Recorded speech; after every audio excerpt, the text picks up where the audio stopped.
Dada Nelson Rolihlahla Mandela once said, leaders do not create more followers, but create more leaders. With these words, women of double qualities, gentlemen of high abilities, I pass my greatest salutations to you all. Kindly do sit tight, buckle up, and allow me to take you on my adventurous ride written a better environment, an elevated Africa all over it. I go by the name of Sibusiso Mziyako. In order to elevate Africa, we need to bring to the surface environmental awareness and promote the concept of ecofeminism, which emphasizes working with rather than against nature. The relationship between our people and the environment is very crucial for the elevation of Africa because it has been proven, according to the ecosystems theory, that the environment has a great influence on an individual's functioning.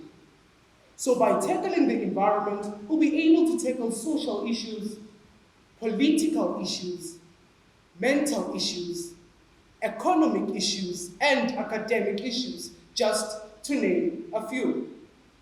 According to the 2030 Agenda for Sustainable Development, which is a plan for people, planet and prosperity, and achieving universal peace in larger freedoms, the environment is a very important aspect for development. When it comes to people, the aim of the agenda is to eradicate social issues and to ensure that all human beings fulfill their full potential in dignity, equality, and in a healthy environment. So by tackling the environment, we'll be able to achieve this goal because so many issues arise from the environment our people live in.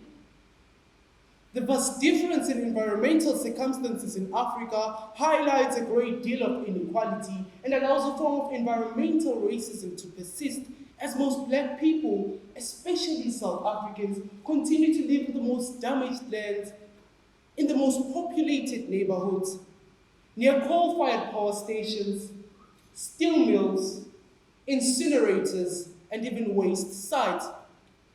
A clear demonstration of this environmental racism is the division between Lake Michelle and Masiphumelele in the Cape Town, Primrose and Makausa in Johannesburg, just to name a few.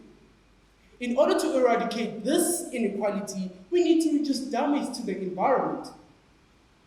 According to the global economy, the average population of people living in rural areas in South Africa in 2021 was 32.15%.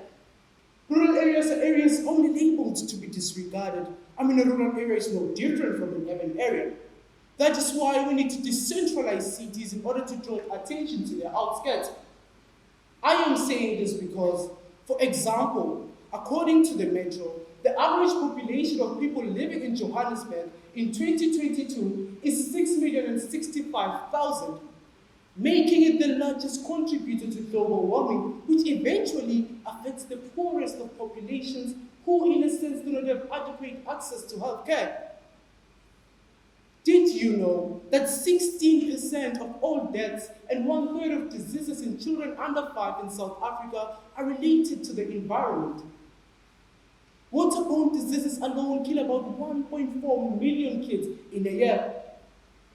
I know for sure that children have the right, are entitled to free access to healthcare until the age of 6, that is according to Section 4, subsection 3A of our Constitution.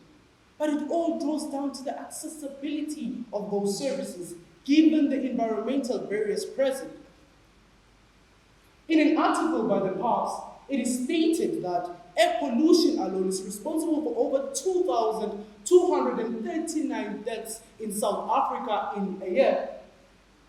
Governments might represent the sector with the deepest knowledge, but we need to call upon them to assess the environmental impact of proposed national plans and policies, especially when it comes to mining, transportation, and energy, because the commitments made to reducing carbon emissions now are vague and insubstantial.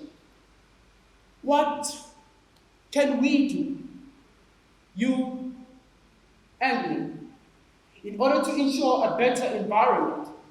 We need to start by encouraging the investment in renewable energies, saving water, supporting innovation and mobility in order to achieve environmental sustainability on several fronts. In bringing awareness to the environment, we'll be able to save our planet and people. Pollution alone increases morbidity and mortality, diminish economic production, impair human capital formation, and undercut development. By bringing awareness to the environment, we can also create millions of jobs and help eradicate poverty in South Africa. In an article by the International Labour Organization, it is stated that moving into greener economies could result in about 24 million jobs being created. Ladies and gentlemen, with these being said, I am not disregarding the development that South Africa is going through. I am just being a leader.